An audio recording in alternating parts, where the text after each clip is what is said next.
Hello everyone, कैसे हैं आप सब। मेरा नाम है आकाश उड़िया एंड आप सबका फिर से वेलकम है हमारे इस लेक्चर सीरीज में, जहां पर हम आपको बेसिक टू एडवांस लेके जा रहे हैं हमारे स्ट्रेंथ ऑफ मटेरियल में। तो आपको लास्ट लेक्चर तक मैंने आपको कंपोजिट बार पढ़ा दिया था, किस तरीके से थर्मल स्ट्रेसेस यहां पे डेवलप होंगे, ये सब चीजें मैंने आपको कवर करा दी थी। इस वाले लेक्चर में हम इसके ऊपर न्यूमेरिकल करेंगे। चलिए, बिफोर स्टार्टिंग दिस लेक्चर आपके जो कमेंट आ रहे थे कि सर आपने एक टॉपिक छोड़ दिया है इंटरमीडिएट बीम वाला, तो बेटा कोई टॉपिक छोड़ा नहीं है, ऑलरेडी मैंने उसको क्वेश्चंस में कवर करा दिया है। कंपैटिबिलिटी इक्वेशन सब कुछ मैंने क्वेश्चंस में ही कवर करा दी थी। बस हम पहले न्यूमेरिकल कर लें, फिर हम उसके ऊपर चलते हैं। वहां पर भी आप एकदम से याद आपको आ जाएगा जैसे ही मैं उस टॉपिक को छूंगा। तो चलिए क्वेश्चन करते हैं। क्वेश्चन यहां पर आपकी स्क्रीन पर है, ये कह रहा है a steel bar of length 5 metre, कितनी लेंथ है 5 metre, is at room temperature of 30 degree Celsius.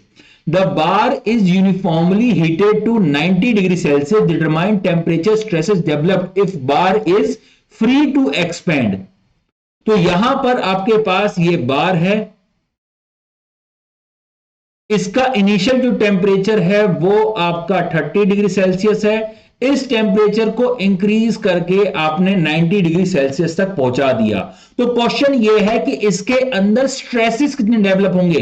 ये आपका डिफॉर्मेशन नहीं पूछ रहा है, ये आपका कितनी लेंथ में इंक्रीज होगा ये चीज नहीं पूछ रहा, ये पूछ रहा है स्ट्रेसेस कितने डेवलप होंगे अगर ये फ्री टू एक्सपेंड है। तो बेटा आपको याद होगा, ये मैंने स्टेटमेंट साफ साफ बोली थी कि अगर फ्री टू एक्सपेंड हुआ, अगर कोई भी रीस्ट्रेन नहीं हुआ जो इसके डिफॉर्मेशन को रोक रहा है, तो उसके अंदर जो स्ट्रेसेस डेवलप होंगे वो जीरो होंगे। फ्री टू एक्सपेंड के केस में जीरो होते हैं। अभी भी नोटबुक में लिख लो, कई बार आपके प्रीलिम्स में आपका क्वेश्चन बन जाता है। चलिए एक मिनट, नेक्स्ट पढ़िए। नेक्स्ट पार्ट कह रहा है expansion prevented along the length. आपने एक्सपेंशन को प्रिवेंट कर दिया है। अगर एक्सपेंशन प्रिवेंट किया है तो स्ट्रेसेस आएंगे, हां स्ट्रेसेस आएंगे, क्यों नहीं आएंगे। तो आपके जो स्ट्रेसेस आएंगे वो कितने आएंगे, जरा उसके ऊपर गौर कीजिए। मैं ये कह रहा हूं कि एज्यूम कर लीजिए कि यहां पर आपने इस बार को दो रिजिड सपोर्ट के बीच में रख दिया है। इसके ऊपर ऑलरेडी हमने एक क्वेश्चन कर रखा है, ठीक है, आपको समझा रखा है मैंने। तो यहां पर अगर आपको ये रिजिड सपोर्ट के बीच में रखा गया है तो ये इसके एक्सपेंशन को प्रिवेंट करेगा। तो मैं यहां पे इस क्वेश्चन को दो पार्ट में डिवाइड कर दे रहा हूं। मैं ये कह रहा हूं कि लेट अस एज्यूम कि ये फ्री टू एक्सपेंड था। अगर ये फ्री टू एक्सपेंड था तो ये इसका डिफॉर्मेशन कुछ इतना हो जाता। तो इसकी इनिशियल लेंथ जो थी वो आपकी L थी। अब आपने टेम्परेचर इंक्रीज किया तो लेंथ में इंक्रीज आ गया, ये आया L प्लस डेल्टा L, ये इसकी लेंथ में इंक्रीज आ गया। ठीक है, ये एजम्पशन है कि अभी फ्री टू एक्सपेंड है। लेकिन क्या ये फ्री टू एक्सपेंड है? नहीं। अगर ये फ्री टू एक्सपेंड होता तो L से L प्लस डेल्टा L हो जाती।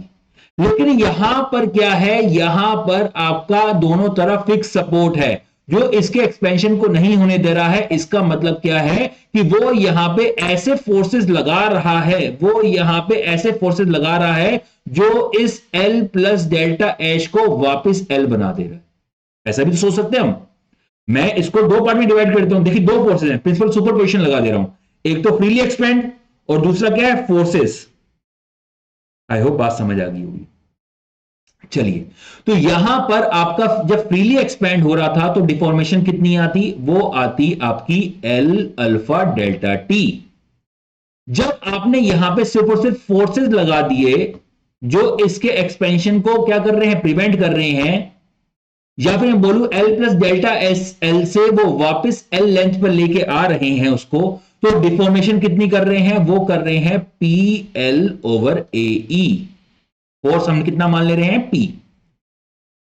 ठीक है, जो रिएक्शन यहां पे डेवलप हो रही है उसको मैं P मान ले रहा हूं। तो नेट ये क्या है, ये है आपकी एक्सपेंशन। ये फोर्स क्या कर रहा है, ये कर रहा है कॉन्ट्रैक्शन, और नेट डिफॉर्मेशन कितनी है, जीरो। तो यहां पे क्या हो जाएगा, L alpha delta T minus PL over AE is equal to zero. यही होगा। तो यहां पर आपका P upon A is the stresses developed in the bar. तो यहां पर आपका क्या आ जाएगा, एल से एल कैंसिल हो जाएगा, alpha delta T is equal to sigma upon E, और मैं सिग्मा को लिख सकता हूं ई अल्फा डेल्टा टी। बहुत इंपॉर्टेंट फॉर्मूला है, ऑलरेडी आपको बता रखा है, तो इसको नोट कर लीजिए। ठीक है, हर बार आपको ड्राइव नहीं करना पड़ेगा, सिंपल ये फॉर्मूला लगाएंगे, आपके पास आंसर आ जाएगा। तो आपके पास अल्फा भी है, आपके पास डेल्टा टी भी है, आपके पास नहीं है, ये दे रखा, आपके पास ई की वैल्यू भी दे रखी है, आपके पास डेल्टा टी भी दे रखा है, और आपके पास अल्फा की वैल्यू भी दे रखी हो, कहीं ना कहीं नहीं दे रखी, चलो कोई नहीं। यहां पे स्टील लिखा है, हाँ, स्टील बार के लिए याद करना, स्टील बार के लिए होता है 12 इंटू 10⁻⁻6 पर degree Celsius, this is the value of alpha. अगर मैं कॉपर की बात करूं तो मैंने याद कीजिए कॉपर का कहा था कि उसका जो अल्फा होता है वो स्टील से ज्यादा होता है, तो कितना होता है 17 10⁻⁻6 पर degree Celsius, this is for copper. ये चीज याद कर लेना, कई बार एग्जाम में नहीं देगा तो आपको ये डायरेक्टली यूज कर लेना चाहिए। ठीक है, तो अल्फा भी है, ई भी है, हमारे पास डेल्टा टी भी है। क्या हम स्ट्रेसेस निकाल सकते हैं? बहुत आसानी से निकाल सकते हैं, तो चलिए निकालते हैं। तो ई की वैल्यू कितनी है, 2 इंटू 10⁻5 न्यूटन पर mm स्क्वायर।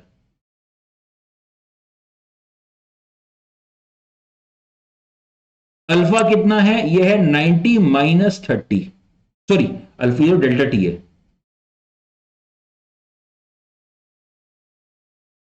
और अल्फा कितना है, यह है 12 इंटू 10⁻⁻6। तो यहां पर आप आसानी से इसको सॉल्व कर लीजिए, इतनी कैलकुलेशन तो आप कर लेंगे, जितना भी आंसर आया यू विल गेट।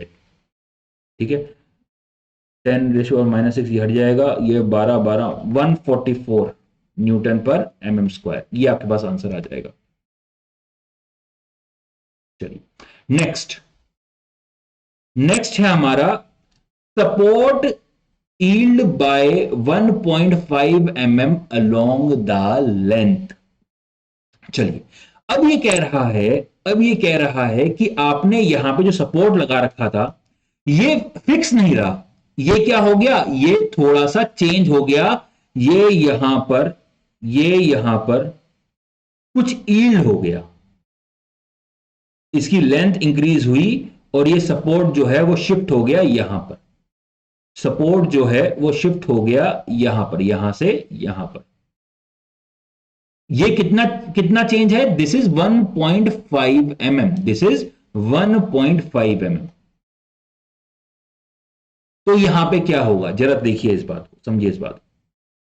अगर जो एक्सपेंशन हो रहा है हमारे बार का एल अल्फा डेल्टा टी, अगर वो 1.5 mm से कम है, तो भैया फ्री एक्सपेंशन नहीं हो गया। कुछ सोचिए, थोड़ा दिमाग लगाइए, ये क्या कह रहा है कि बार एक्सपेंड हुआ, साथ साथ सपोर्ट भी आगे चला गया, बार एक्सपेंड हुआ, सपोर्ट भी आगे चला गया।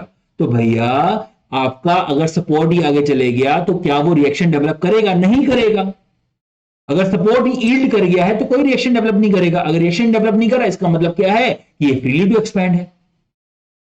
समझ आ गई बात? चलिए, तो अगर आपका जो ये एक्सपेंशन हो रहा है बार में due to temperature stresses, sorry temperature increase, अगर वो 1.5 mm से कम है, मैं यहां पे लिख भी देता हूं इसको, if increase in length due to temperature change, या फिर बोलो इंक्रीज या फिर डिक्रीज, कुछ भी, if increase or decrease in length due to temperature change is less than yielding at support या yielding of support,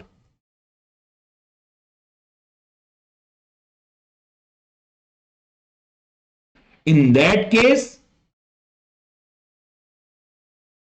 stresses developed will be equal to 0 because it will be the case of free expansion, it will be the case of free expansion या फिर contraction। इस बात को note कर लीजिए, बहुत important बात लिख दी है मैंने। ठीक है, अब चलिए आते हैं क्वेश्चन पे। तो यहां पर वो क्या कह रहा है कि आपका जो यहां पर सपोर्ट है वो 1.5 mm से आगे बढ़ गया है, तो इसके अंदर स्ट्रेसेस कितने डेवलप होंगे। चलो देख लेते हैं। अभी देख लेते हैं कि हमारा यहां पे चेंज इन लेंथ कितना होता because of your temperature rise. हम ये पूछ रहे हैं कि आपका ये जो मैंने डेल्टा एल बना के दिखाया है, दिस डेल्टा एल, ये कितना है। इसकी value L alpha delta T से निकाल सकते हो, निकाल सकते हो। तो एल कितना है 5 मीटर, अल्फा कितना है 12 इंटू 10⁻⁻⁶, डेल्टा टी कितना है, ये है 60, यही तो है। चलिए, तो यहां पे 12 5 60, 60 60 आपका यहां पे हो गया 3600, और इसको मीटर को एमएम में कर दूं 10⁻³ इंटू 10⁻⁻⁶। तो यहां पर आपका कितना आ जाएगा, ये आ जाएगा आपका 3.6 mm, ये आ जाएगा 3.6 mm। तो क्या ये वाला केस वैलिड है इस केस में जो हमने यहां पे लिखा है। अरे आराम से। तो क्या ये वाला केस वैलिड है यहां पर जो हमने लिखा है। नहीं भैया, ये वाला केस वैलिड नहीं है। ठीक है, क्योंकि यहां पे जो आपका डेल्टा एल आ रहा है, it is more than yielding eight support. तो क्या ये फ्री एक्सपेंशन वाला केस है। नहीं। कैसे स्ट्रेसेस डेवलप होंगे, हां। अब कितने होंगे जरा देखिए इस बात को।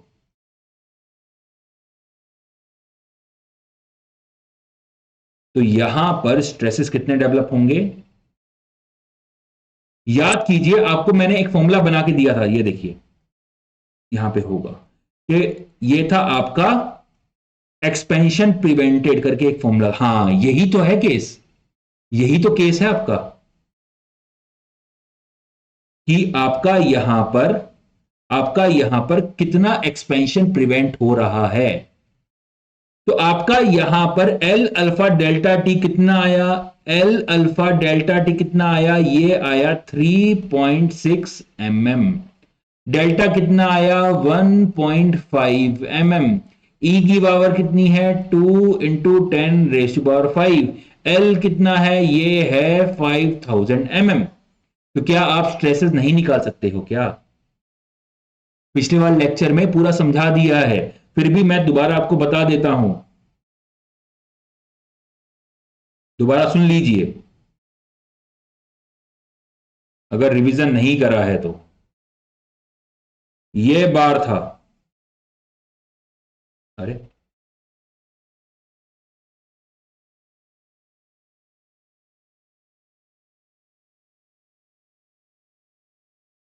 इसको एक्सपेंड होना था इतना,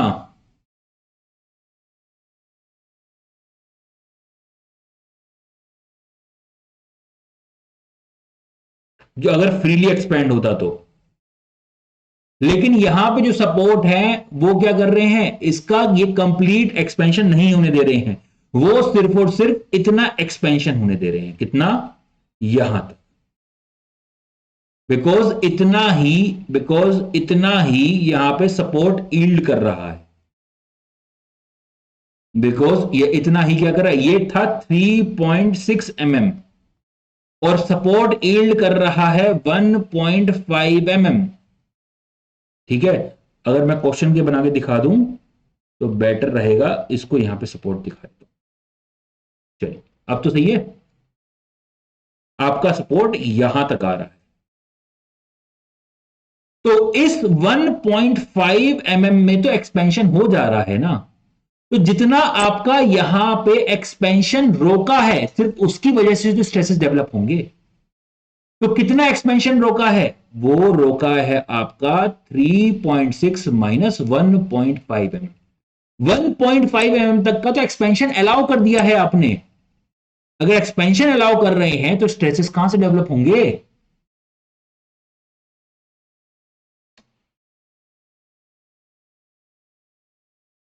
तो उसके अंदर स्ट्रेसेस वगैरह डेवलप नहीं होंगे उतने की। तो आपको सिंपल सा फॉर्मूला मैंने बनाकर ऑलरेडी दे रखा है, प्रीवियस लेक्चर्स में, तो उस फॉर्मूला को यूज कीजिए और अपना यहां पे आंसर निकाल लीजिए। तो यहां पर ये फॉर्मूला आपके सामने है, इसको यूज कीजिए, इसका आंसर जो भी आएगा आप अपने नोटबुक में लिख लीजिए। 3.6 माइनस 1.5 और 2.1 और ये है 2 इंटू 10⁵ और यहां पे आ जाएगा 5000, तो यहां पे 100 आ जाएगा, ये आ जाएगा 20, तो 4.2 इंटू 20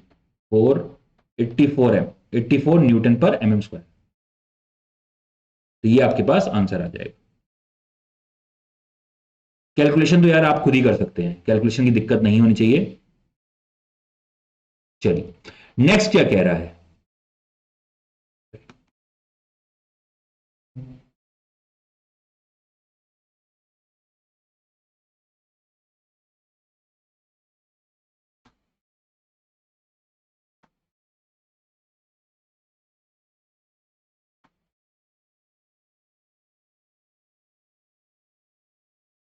अभी आपका बहुत कुछ बचा हुआ है।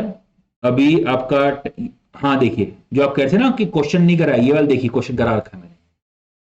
इनडिटर्मिनेट सेक्शन तो है, दोनों तरफ फिक्स सपोर्ट है, जो आप यहां पर, जो यहां पर आप, एक मिनट, लेक्चर खराब हो गया लैपटॉप की वजह से, इतना हैंग हो रहा है।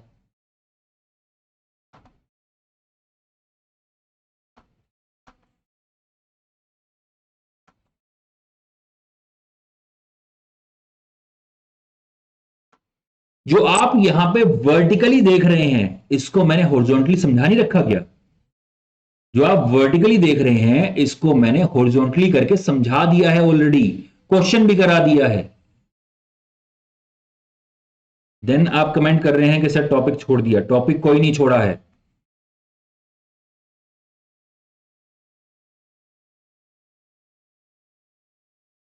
अभी सेल्फ वेट के ऊपर भी आना है, अभी इन सब चीजों को पढ़ाएंगे। अभी हम थर्मल स्ट्रेसेस पे चलते हैं।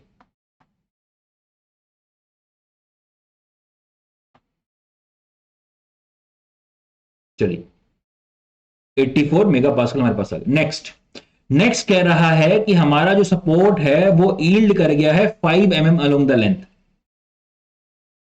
अगर यहां पे एक्सपेंशन 5 mm है, सॉरी ईल्डिंग जो है 5 mm है, क्या वो 3.6 mm से ज्यादा है कि नहीं? यहां है, क्या ये वाला केस हो जाएगा कि नहीं हो जाएगा? बताया था मैंने कि अगर यहां पे ईल्डिंग जो है वो ज्यादा है, तो ऑब्वियसली बात है इसमें क्या होंगे, स्ट्रेसेस आपके 0 होंगे। ठीक है, तो मिलते हैं नेक्स्ट लेक्चर में। इसको मैं एक बार रीस्टार्ट करता हूं, इसको, ये पार्ट 1 है, पार्ट 2 में आपको हम मिलते हैं। ठीक है, धन्यवाद।